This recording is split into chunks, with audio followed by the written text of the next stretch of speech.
Welcome to Local SEO in 10. This is your go-to podcast for answers about how you can grow your local business online easily and quickly. Brought to you by local SEO experts Magnified Media in Walnut Creek, California.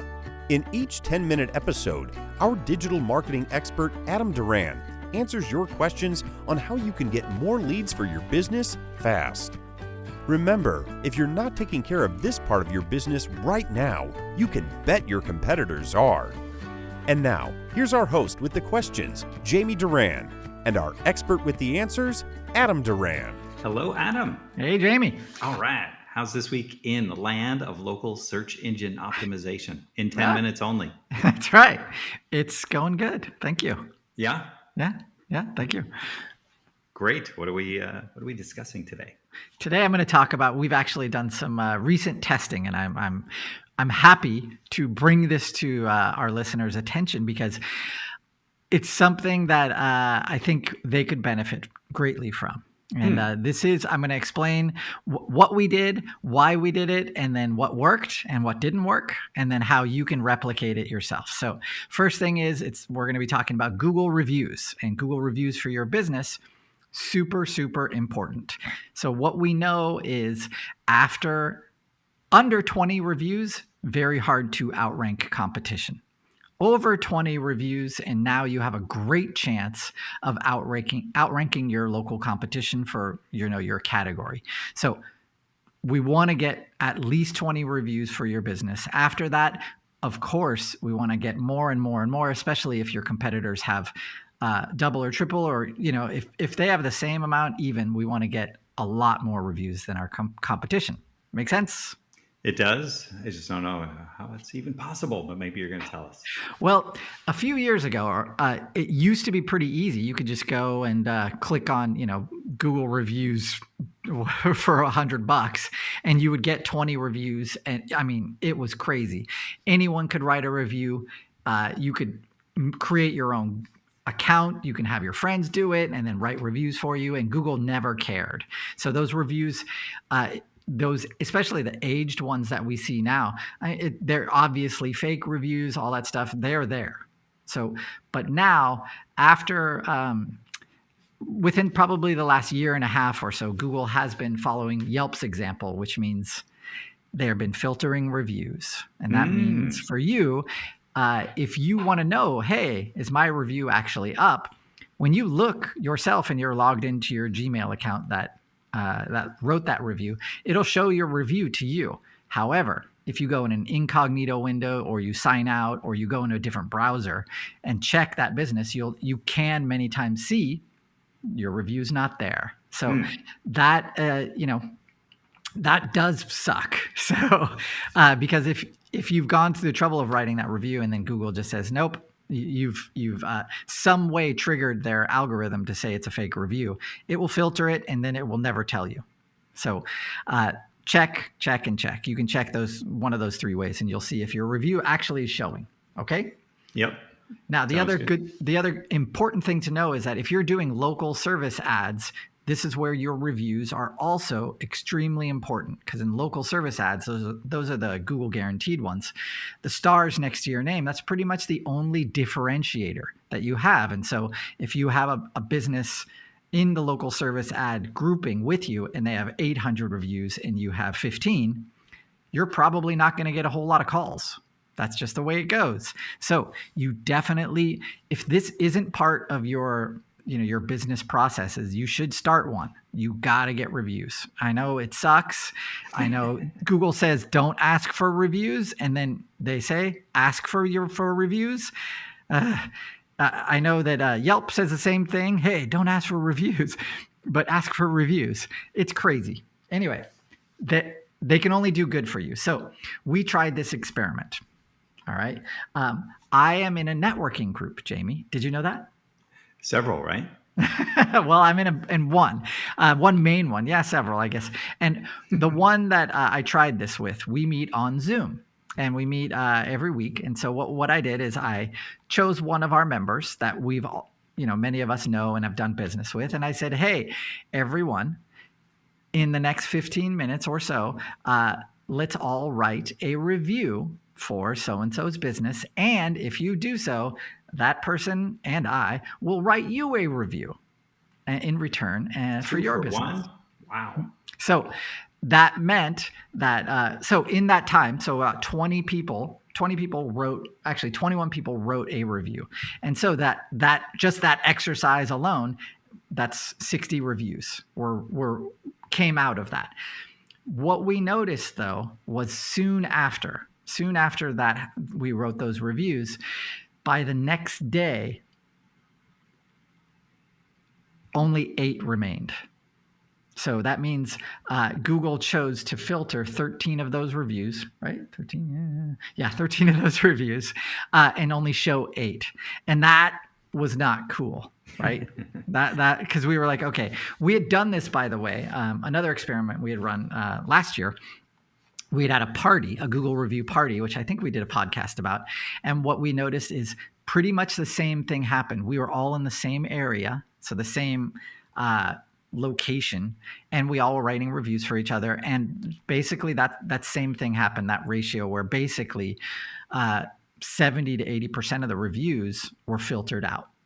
So this time I was like, okay, now we're going to have to try again. So about a month and a half later, we did the same thing, but this time we chose one of the members and in the home construction business.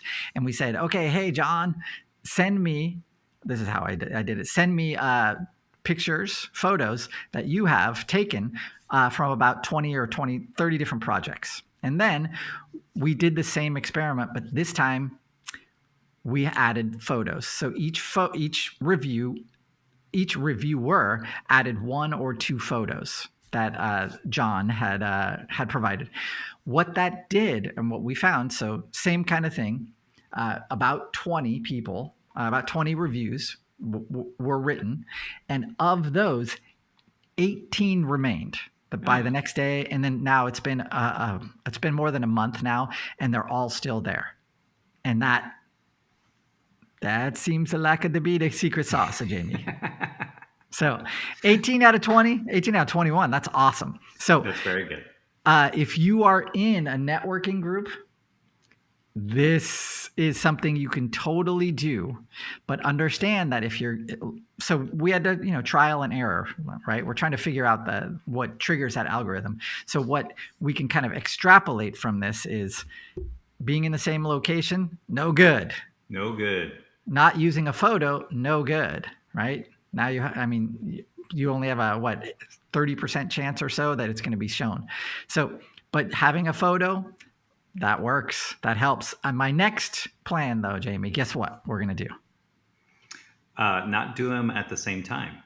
Ooh, good one. Not do them at the same time. And we're also going to add videos. So we'll choose another member's business and do kind of the same thing. But this time, each person will add a video. So those videos are super powerful as well. And I'll report back the results. But if you are in a networking group, you should already be in the practice of giving reviews. And now during that process, right, when you've met that business owner, you've talked to them about their business, you've used their business, the photos will help that review stick. And so always now, my 100% recommend that you always add photos to your reviews. It's just another way, man, to actually prove that it's a real review. Yeah, that certainly makes sense. Yeah. I think that. Any questions?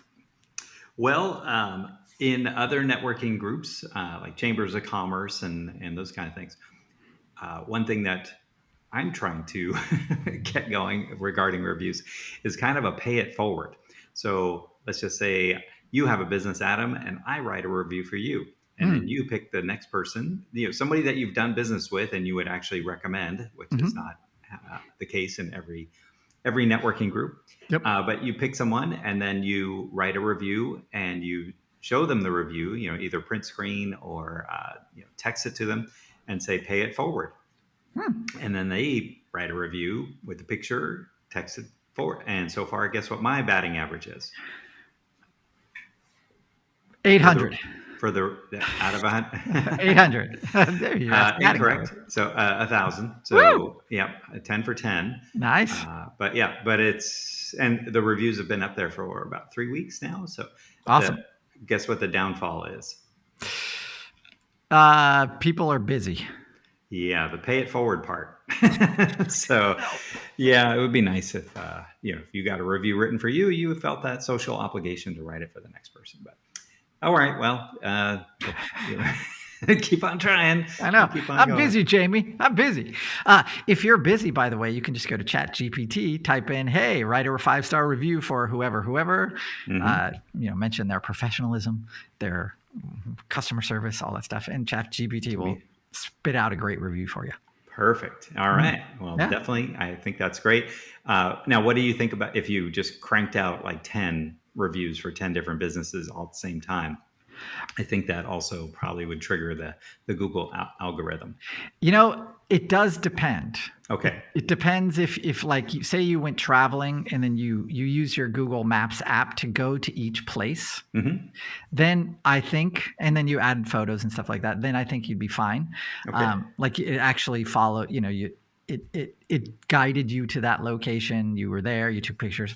I think that would mean that the algorithm is fine with that. Because that sounds like what a normal person would do. But yeah, if you write a series of 10 reviews in a row from the comfort of your couch, in my experience, some of those will be filtered.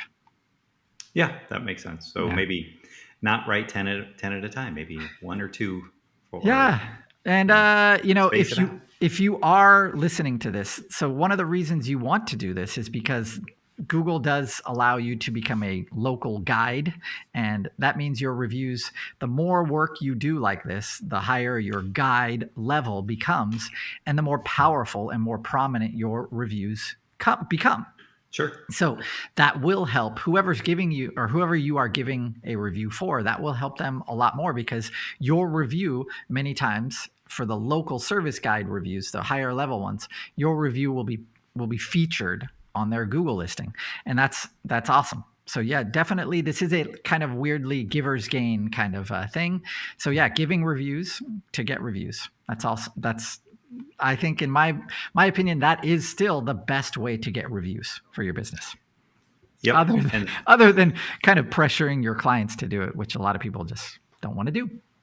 For sure. And if you're in this kind of group and you're giving a lot of reviews and not getting a lot of reviews, you may want to ask yourself, maybe there's a reason why people. Yeah, I know. So be ready for look in the mirror time, but some hard truths. Yeah, it's not their issue. It's yours. So maybe you can do more. Anyway, anything else you want to comment on? That is all. All right. Well, thank you, Adam. It's all very, very helpful. I'm sure most of the people listening are in some form of networking, whether they know it or not. People are in high school or high school parents and all that kind of stuff. So anyway, even if your handyman comes over, he would appreciate, or she would appreciate, or they would appreciate a Google review. So with that, if you enjoyed this podcast, please share it out with people in your networking group or the Chamber of Commerce or anyone else. And hopefully they would write reviews for you for sharing this podcast. But also write us a review or thumbs up wherever you're listening to this. It's very, very helpful for us. And if you have a question about this topic or any other topic in local SEO, go to our website, magnifiedmedia.net, click on the podcast button, type in reviews, and probably 10 different podcasts will pop up because this topic changes often. Adam was mentioning that just the last one, the information is already outdated. So it's great to update this, and hopefully we can stay ahead of the algorithm and help your business and help others' businesses. So with that, we will talk to you next week. And thank you, Adam. That's all for now. Thanks for listening to this episode of Local SEO in 10 with Google local marketing expert Adam Duran. Join us each week for answers to your questions on how to best harness the power of the internet to grow your business. Speaking of questions, got some? Message us through our Facebook page, Local SEO in 10, and we'll be sure to give you your answer on an upcoming episode. This episode of Local SEO in 10 is brought to you by Magnified Media, the leading online marketing agency in Northern California, who invite you to grow your business by magnifying your online visibility and credibility. Visit them on the web at www.magnifiedmedia.com.